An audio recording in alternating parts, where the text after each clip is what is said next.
Hello everyone, welcome to my YouTube channel engineering hub. আজকে আমরা চলে এসেছি কমপ্লিমেন্টারি ফাংশনের সেকেন্ড নিউমেরিক্যাল নিয়ে। তো চলো বেশি দেরি না করে একদম ডিরেক্ট নিউমেরিক্যালে আসা যাক। চলো আমরা চলে এসেছি আমাদের নিউমেরিক্যালে। তো কি লেখা আছে সেটা আমরা একবার লিখে নিই। d2y by dx2 minus 4 into dy by dx plus only y আছে, তো তার মানে 1 ইন্টু y ইকুয়াল টু 0। তো তোমরা একটু দেখো ভালো করে, এটা 4, একটু ভালো করে নোটিস করে দেখো, এটা হচ্ছে যে হোমোজেনিয়াস ইকুয়েশন। ওকে, এটা হচ্ছে যে হোমোজেনিয়াস ইকুয়েশন। কিরকম? d2y dx2 মাইনাস প্লাস এ ধরো p1 dy by dx plus p0 y equal to 0। মানে এখানে যে ফাংশন অফ এক্সটা ছিল সেটা ইকুয়াল টু 0। দ্যাট মিনস এটা হচ্ছে হোমোজেনিয়াস ইকুয়েশন। অ্যান্ড p1 হচ্ছে যে 4 অ্যান্ড p0 ইকুয়াল টু হচ্ছে যে 1। তো ফার্স্ট তোমাদের কাজ হচ্ছে যে এর অক্সিলারি ইকুয়েশনটা তোমাকে ক্যালকুলেট করতে হবে, তবেই তো তুমি তার কমপ্লিমেন্টারি ফাংশন ডিফাইন করতে পারবে, তাই না? আর হোমোজিনিয়াস ইকুয়েশনে কি বলেছিলাম, সবসময় তার কমপ্লিমেন্টারি ফাংশন তোমাকে ডিফাইন করতে হবে, তার পার্টিকুলার ইন্টিগ্রাল হয় না।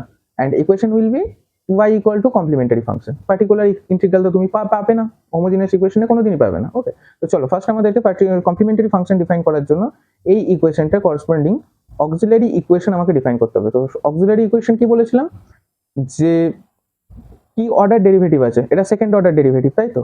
তার মানে M square minus 4 into first order derivative মানে এম, মানে ডেরিভেটিভ মানে হচ্ছে এম। ওকে, অ্যান্ড সেটার অর্ডার কত দেখবে, সেটার অর্ডার যত হবে এম টু দি পাওয়ার তত। মনে করো থার্ড অর্ডার ডেরিভেটিভ। ওকে, তাহলে একটা ডেরিভেটিভ এম অ্যান্ড তার অর্ডার কত? 3, তার মানে M cube. Okay, like that.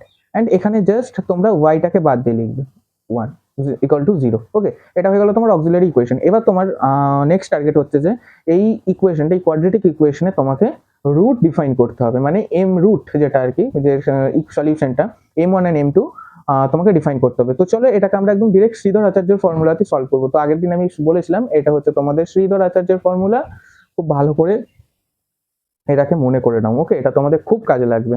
তো চলো আমরা শ্রীধর আচার্যের ফর্মুলাতে এটাকে সলভ করব। তো দেখে নেওয়া যাক।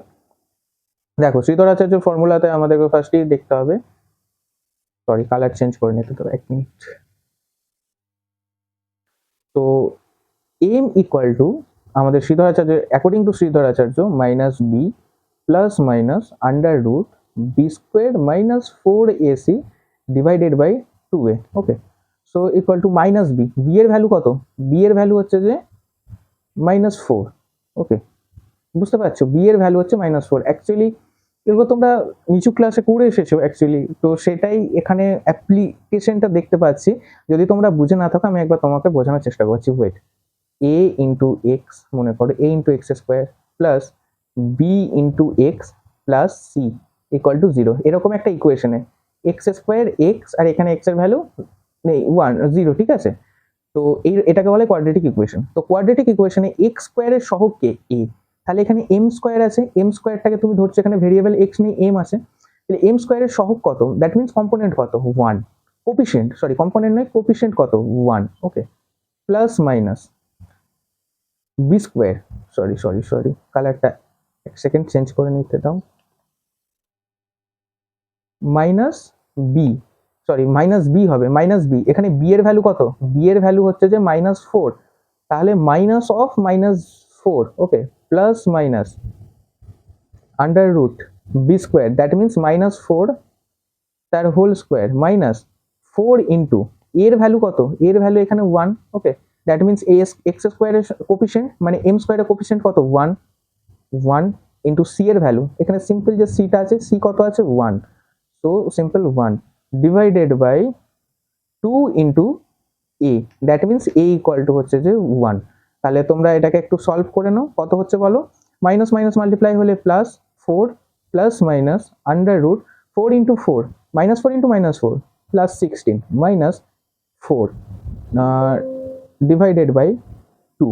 ওকে, তো আমরা এটাকে যদি সলভটা একটু ভালো করে নিই, কিরকম অ্যান্সারটা আসবে একটু দেখে নাও।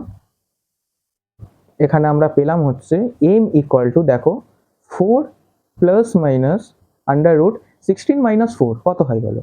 16 মাইনাস 4 12। Okay, divided by 2।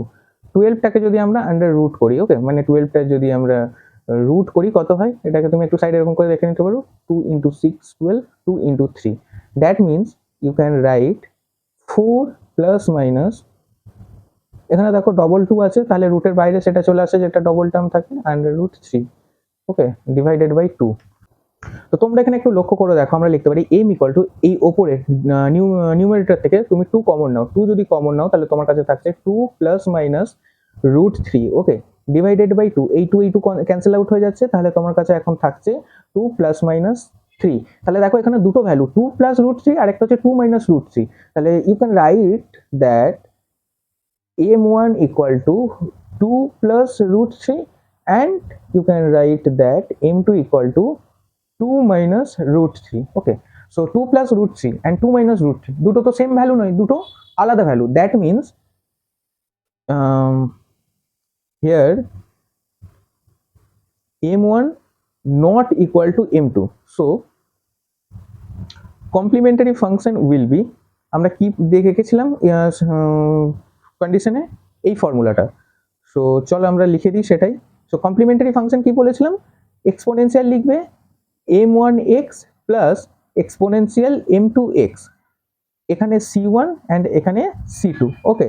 তাহলে এটা কিরকম হবে দেখো, ভেরি ইজি, আমি এখানেই লিখে দিচ্ছি, চলো c1 ইন্টু এক্সপোনেনশিয়াল m1 এর ভ্যালু কত, আমি নেক্সট পেজেই লিখি, চাই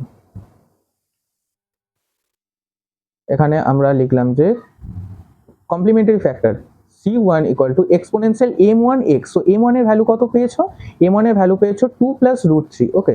সো এখানে তোমরা লিখবে 2 plus √3 into X plus c2 into exponential m2x, তাহলে m2 এর ভ্যালু আছে দেখবে 2 মাইনাস √3x, ওকে। তাহলে এটাই হয়ে গেল হচ্ছে যে তোমার কমপ্লিমেন্টারি ফাংশন। তাহলে এবার তুমি লিখে দাও যে required solution will be y equal to complementary factor only, কারণ এখানে particular integral equal to 0, right? So c1 exponential 2 plus √3x, okay, plus c2 exponential 2 minus √3x।